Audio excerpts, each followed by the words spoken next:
సేద్యం మిద్దె తోట యూట్యూబ్ ఛానల్ ప్రేక్షకులకి స్వాగతం అండి. ఈరోజు నేను న్యాచురల్ బోన్సాయి అయినటువంటి ఈ అడీనియం ప్లాంట్ని రిపాట్ చేస్తున్నాను. ముందు ఒక పాట్లో ఉండేది, అది చిన్నగా ఉండి చెట్టు నిండా అయింది. అయితే ఈ మొక్క దాదాపు 5 సంవత్సరాల ఓల్డ్ మొక్క అండి. దీనికి నేను ఒక పెద్ద పాటు కొంచెం దానికంటే పాత దానికంటే ఈ టబ్ ఒకటి తీసుకున్నాను, 100 రూపీస్ టబ్బు. దాంట్లో హోల్స్ చేసి మీ ఇష్టం, గ్రావెల్ వేసే ముందు దానికి కింద ఏవైనా చిన్న చిన్నవి అంటే జాలీ లాంటిది కానీ ఏదైనా వేసి దాని తర్వాత గ్రావెల్ అయితే వేయండి. గ్రావెల్ వేసిన తర్వాత కొంచెం దొడ్డుగా ఇసుక లాంటిదైతేనే, దొడ్డు ఇసుక లాంటిదైతేనే మంచిది. కొంత శాండ్, ఇదైతే ఆల్రెడీ నేను బోన్సాయి కోసం కలిపి పెట్టినటువంటి సాయిల్. దీంట్లో వేపపిండి వేసాను, బోన్ మీల్ వేసాను, అంటే యూనివర్సల్ సాయిల్లో ఇవన్నీ వేసి కలిపి పెట్టుకున్నటువంటిదండి. దీన్ని మీరు వేసుకోండి. ఇక ఇప్పుడు మొక్కని మనం పెట్టుకుందాం. ఆల్రెడీ నేను మొక్కని దాన్ని పాట్లో నుండి తీసేసి పెట్టానండి. ఇది ఆల్మోస్ట్ 5 ఇయర్స్ దాటింది, 6 ఇయర్స్ లోపు ఉంది. ఈ పెద్ద మొక్క అండి. ఈ ఆల్రెడీ ఇప్పటికి ఎన్నో కట్స్ అయింది. అయితే కాండానికి దగ్గరగా కట్ చేసినాక మళ్ళీ ఇది కట్ చేయాల్సింది, చేయలేదు. ఇప్పుడు ఆ కటింగ్ కూడా చేసుకుందాం. ఈ ఎక్స్ట్రాలు ఉన్న వేర్లన్నీ కూడా, వేర్లు కొన్ని ఎక్స్ట్రా ఉన్నాయన్నీ కూడా కట్ చేసుకొని దానికి ఒక నీట్గా ఒక లుక్, ఏజ్డ్ లుక్ వచ్చేలాగా అన్నీ కట్ చేసుకుందాం. అసలు అడేనియం అంటేనే చాలా న్యాచురల్గా అదొక పెద్ద మొక్కలాగా, పెద్ద వృక్షంలాగా కనపడుతుంది దాని వేరు కాండం. దాన్ని కొద్దిగా మనం షేప్ ఇచ్చినామంటైతే చక్కగా అందమైన బోన్సాయి కనపడుతుంది. ఇంతకీ ఇక్కడ ఏంటంటే, మనం ఇలా కట్ చేసినప్పుడు బాగా దగ్గరగా కట్ మీద కట్టు మళ్ళీ మనం చేస్తూ పోయినట్టయితే ఏమవుతుందంటే, ఆ పైన ఏదైతే కొమ్మలు దగ్గరగా వచ్చిన తర్వాత వచ్చే పూల సమయంలో మంచి ఒక బొకేలా కనబడుతుంది. ఇప్పుడు ఎక్స్ట్రా ఉన్నాయన్నీ కట్ చేయాలి. దీనికి కూడా మంచి ఆ కట్టెరకి మాత్రం ఎప్పటికైనా సరే అది స్టెరిలైజ్ అయిన కత్తెరతోటే వాడుకోవాలి, లేదంటే కొంచెం ప్రాబ్లమ్ అవుతుంది. అంటే మళ్ళీ మొక్క కుళ్ళిపోయే ప్రమాదం అయితే ఉంటుంది. అట్లా కాకుండా ఉండాలి.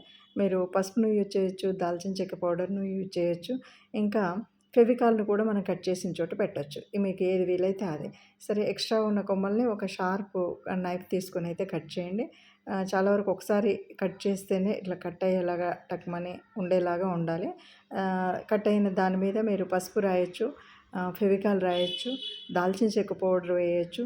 ఇలాగా మీరు దాన్ని వేయడం కాకుండా మిగతా కొమ్మలన్నీ మాత్రం కట్ చేసుకోవాలి. ఇవి ఆల్రెడీ నేను ఇంతకుముందు కట్ చేసిన తర్వాత పెరిగిన కొమ్మలండి.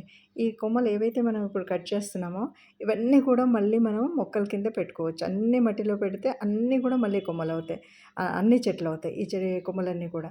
నేను ఇలా దగ్గరికి ఎందుకు కట్ చేస్తున్నానంటే, మళ్ళీ వాటి నుండి ఒక్కొక్క కట్ చేసిన దగ్గర నుండి 2, 3 వస్తుంటాయి. వాటిలో నుండి మళ్ళీ కొంచెం పెరిగిన తర్వాత కట్ చేస్తే గనుక చక్కగా మనకు ఒక ఫ్లవర్ బొకే ఎట్లా ఉంటుందో అట్లాగా మంచిగా తయారవుతుందండి. దానికోసమని ఈ షేపు. అయితే ఇది అలా మళ్ళీ ఫ్లవర్ బొకేలా కనబడడానికి మనకు మినిమమ్ ఇంకొక 2 మంత్స్ అయితే ఆ షేప్ వస్తుంది. అప్పటి వరకు మాత్రం వెయిట్ చేయాల్సిందే. ఇప్పుడు నేను జస్ట్ రిపార్ట్ చేసేటప్పుడు దీన్ని ఇలా కట్ చేసుకుంటే మనకి ఎలా వస్తుందో అని చెప్పడం కోసమే చేశాను. ఇది అందరూ ఎవరు ఇంట్లో బోన్సాయి పెట్టినా కూడా దీన్ని సపరేట్‌గా మీరేమి పెద్ద బోన్సాయి ఆర్ట్ తెలియకపోయినా, ఏం తెలియకపోయినా చేయొచ్చు. ఒకటి ఏంటంటే, కొంచెం బోన్సాయి ఆర్ట్ తెలిస్తే వేర్లవి ఎక్స్ట్రా ఏవున్నాయి అవి తీసేయడం, కొంచెం మనకి ముందు లుక్ ఎలా ఉండాలో ఆ లుక్‌కి సెట్ చేసుకోవడం అనేది చేయగలుగుతాం. తర్వాత సాయిల్ మిక్స్ అది ఎట్లా కలుపుకోవాలో అది చేయగలుగుతాం. అందుకోసం కొంత తెలిస్తే మంచిది. తెలియకపోయినా బోన్సాయి మనం బాగా డ్రాస్టిక్ కట్లు గనుక చేస్తూ ఉంటే మంచి పెద్ద వృక్షంలాగా అది అవ్వడానికి అవుతుంది. అంటే న్యాచురల్‌గానే అది అట్లా పెరుగుతుంది కాబట్టి. సో, ఇదైతే నా దగ్గరున్న ఒక ఎడేనియం పాతది, 5 సంవత్సరాలు దాటినటువంటి మొక్క. ఇది కొంచెం రెడ్, వైట్ కలిస్తే మధ్యలో ఉండే పింక్ కలర్ లాగా ఉంటుందండి ఫ్లవర్ అయితే. మీకు ఒక 2, 3 మంత్స్ తర్వాత ఇది ఫుల్ బ్లూమింగ్‌తో ఉన్నప్పుడు మీకు మళ్ళీ నేను ఒక చిన్న వీడియో అయితే పెడతాను.